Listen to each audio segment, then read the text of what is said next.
ઉપલેટામાં સરકારી અનાજની ગેરકાયદેસર હેરાફેરી થઈ હતી ત્યારે મામલતદારની ટીમે સરકારી અનાજના જથ્થા સાથે એક શખ્સને ઝડપી લે અને વાહન કબજે કરી કાયદેસરની કાર્યવાહી હાથ ધરી હતી। ઉપલેટામાં સરકારી અનાજની ગેરકાયદેસર હેરાફેરી અંગે અનેક ફરિયાદો ઉઠી હતી ત્યારે મામલતદાર નિખિલ મહેતા અને તેમની ટીમે બાતમીના આધારે દરોડા પાડી ગેરકાયદેસર રીતે હેરાફેરી થઈ રહેલા 50 કિલો વજનના ચોખાના 21 જેટલા કટ્ટા તેમજ 35 કિલો વજનના ચોખાના 2 કટ્ટા તથા ICDS યોજનાના ચણાના 12 જેટલા પેકેટ ઝડપી લે આ જથ્થો જે વાહનમાં હેરાફેરી થતો હતો તે વાહન પણ કબજે કર્યું હતું। ગઈકાલે અમે ઉપલેટા તાલુકા વિસ્તારમાં ખેરણીમાં હતા એ દરમિયાન ટોલકી ગામ પાસેથી હાઈવે ઉપરથી એક વાહન જેના નંબર છે GJ06AE3831 એમાં શંકાસ્પદ કંઈક જથ્થો ભરેલો હોય એવું અમને લાગતા એ વાહનને અટકાવી તપાસ કરતાં એમાં ચોખાનો જથ્થો હતો જેના બિલ કે પાવતી માંગતા કોઈ આધારો રજૂ કરી શકતા ન હતા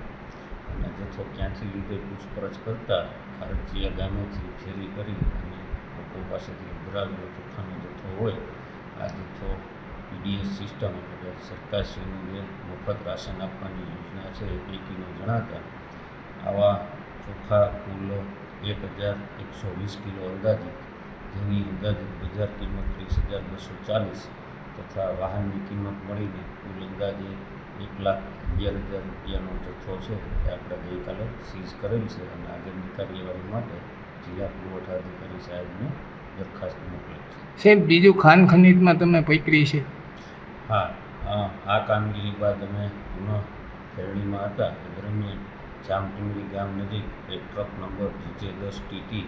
7142 કે જેમાં બિલ્ડિંગ લાઇમસ્ટોન ભરેલ હતો એને અટકાવતા એની પાસે રોયલ્ટી પાસ પરમિટ માગતા એમની પાસે કોઈ રોયલ્ટી પાસ પરમિટ ન હોય ગેરકાયદેસર રીતે ખનીજનું વહન કરતા હોય અંદાજે 20 ટન જેટલો બિલ્ડિંગ લાઇમસ્ટોન જેની અંદાજિત બજાર કિંમત 1 લાખ તથા ટ્રકની અંદાજિત કિંમત 13 લાખ મળી કુલ 14 લાખ રૂપિયાનો જથ્થો સીઝ કરી ભાયાવદર પોલીસ સ્ટેશને મુકાવી આગળની કાર્યવાહી માટે ઉસ્તરશાસ્ત્રી શ્રી રાજકોટને જાણ કરેલ છે। આ અનાજનો જથ્થો ક્યાંથી આવ્યો અને આ હેરાફેરીમાં કોણ કોણ સંડોવાયેલું છે તે સહિતની તપાસ ચાલી રહી છે।